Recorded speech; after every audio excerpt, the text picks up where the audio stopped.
Kadın köylüğüm aklım niyaldi, uzun saçlarım canım niyaldi. Sevgi sellerim içimde kaldı, niçin güzenan yüreğim aldı. Kadın köylüğüm men için giyey, uzun saçlarım men için örey.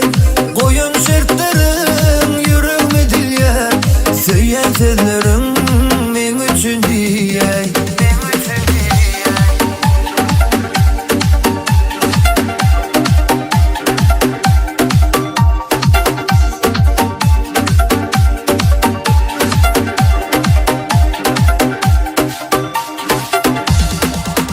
Bana yaman şertler koydun sen, Sina'ya koy.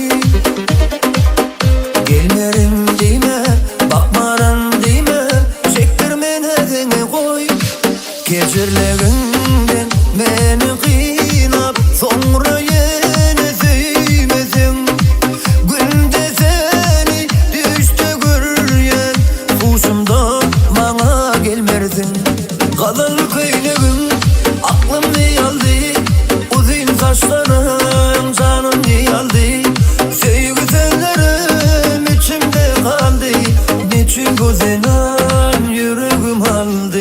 Kadın köylüğüm men için giyey, uzun saçlarım men için örey. Koyun şertlerim yüreğimi dilye, söyleyen sellerim men için diyey.